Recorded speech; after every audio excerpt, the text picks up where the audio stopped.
Welcome to this day in His story, a daily reminder that the Lord's hand is in every chapter of time, created by American heritage worldwide. Today, November 12th, we are celebrating the history of Ellis Island. May the lessons of yesterday inspire you to see God's hand today and to play your part in His story now. Okay, so today we're doing a deep dive into, well, just a tiny piece of land, really, but one that shaped American history in a massive way. And we're talking about Ellis Island. And our goal isn't just, dates and numbers. We want to get into the societal impact, the footprint it left. Yeah, and how it connects right back to so many people's family trees today. Yeah. It's personal for a lot of us. Exactly. And it's important, I think, to grasp the sheer scale right from the start. Yeah. It opened in 1892, closed officially in 1954. And in that time, over 12 million immigrants came through. 12 million.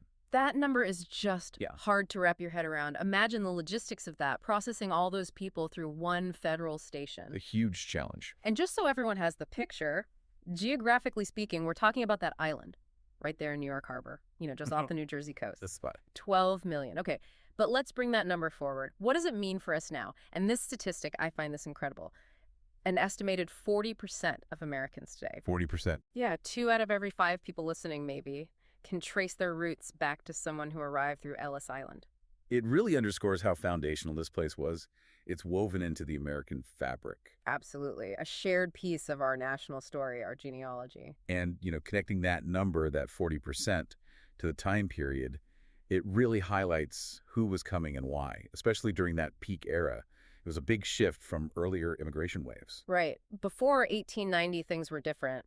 But during the main Ellis Island years, you saw huge numbers from Southern and Eastern Europe. That's it. Russians, Italians, Jewish people from various regions, Greeks, Poles, Serbs, Turks. Yeah, massive groups arriving. And they weren't like tourists. They were escaping really difficult situations. Exactly. Grinding poverty was a big one. Widespread persecution, religious intolerance.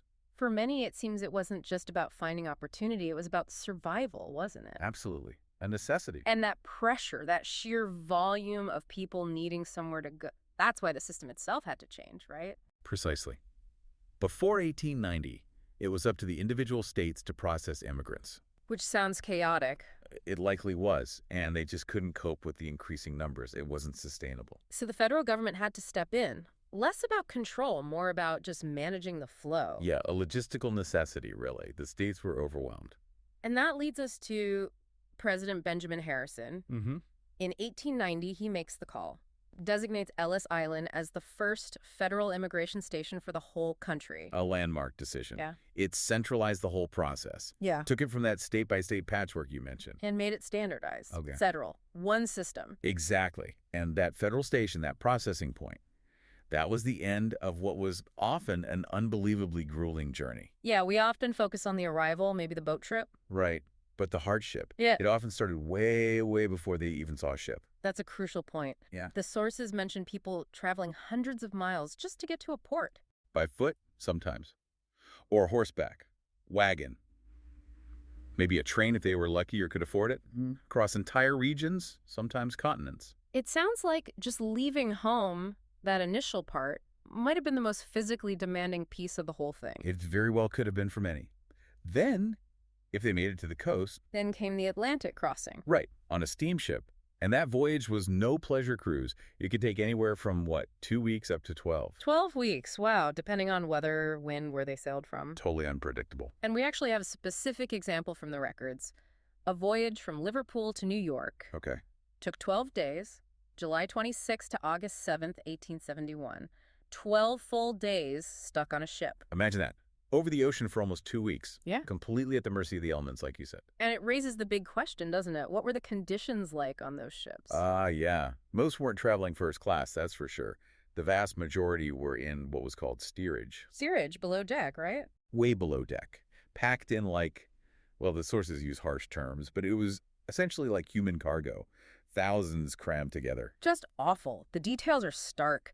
Passengers in steerage had about 2 square feet of space each. 2 square feet. Barely room to stand, let alone lie down comfortably. Minimal food, terrible ventilation. It sounds like a nightmare.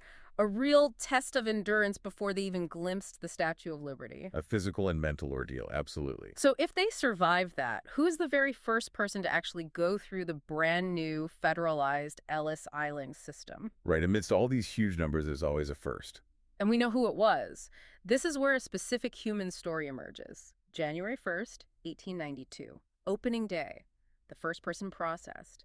Annie Moore, a 15-year-old girl from Ireland. Annie Moore. And she just endured that 12-day journey herself on the SS Nevada. Right, traveling with her two younger brothers, Anthony and Philip.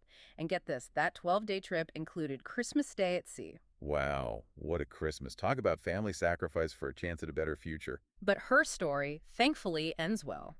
The sources say the kids were reunited with their parents right there in New York City. They'd come ahead earlier. That's wonderful to hear. A moment of hope right at the start. It was such a significant moment that much later, in 1993, they actually placed a statue of Annie Moore in New York Harbor, kind of symbolizing the beginning of that whole massive wave. A fitting tribute.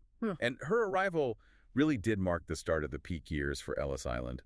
The busiest single year ever recorded there was 1907. 1907. And the number. Over 1 million people processed in just 12 months. 1 million. Try to picture that. The lines, the waiting, the anxiety, the hope, all funneling through those halls. It's just staggering. It really is. But, you know, it's interesting how things shifted. That massive flow of people, it didn't last forever at that scale. World War I changed things drastically, right? Hugely. When America ended the war, immigration plummeted, and the island's function, it flipped completely. Yeah, it went from being this gateway of hope primarily to something much darker. Exactly. During World War I, it was actually used as a detention center. For suspected enemies of the U.S., imagine that shift in perception.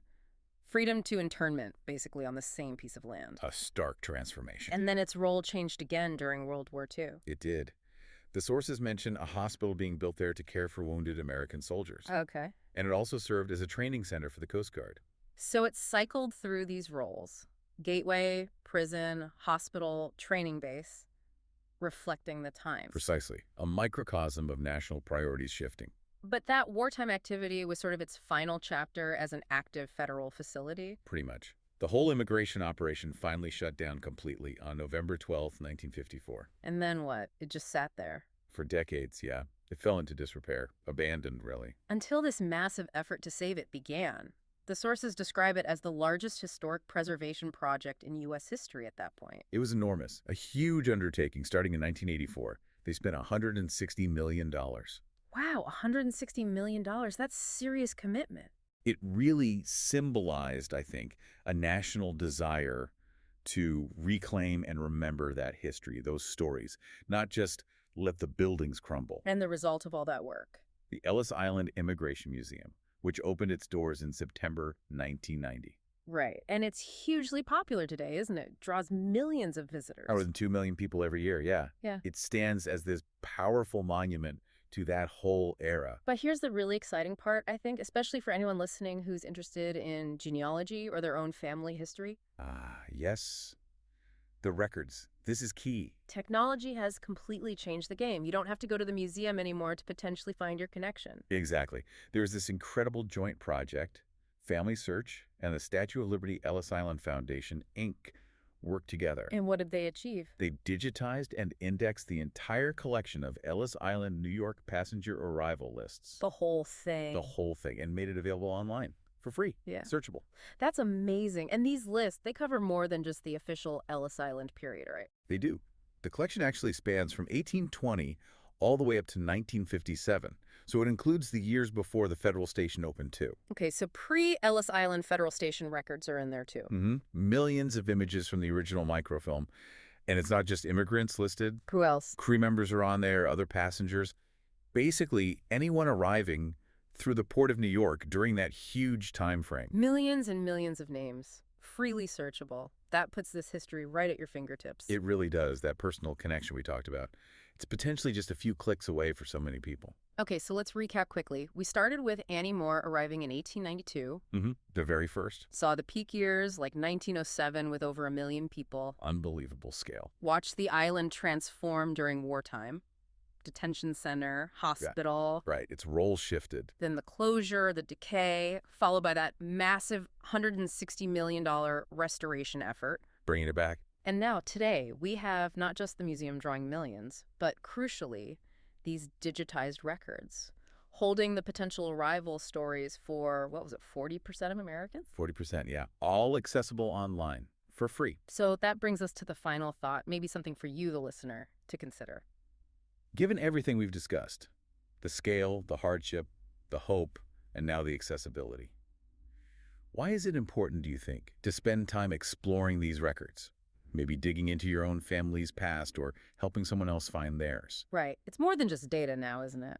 Much more. It's an invitation to connect that huge historical narrative, all the fear, the sacrifice, the dreams packed onto those ships with your own personal origin story. To find your thread in that massive tapestry of 12 million arrivals. Exactly. Go find the narrative. Find the connection. Thank you for joining us for this day in his story, created by American Heritage Worldwide. May the lessons of yesterday inspire you to see God's hand today and to play your part in his story now.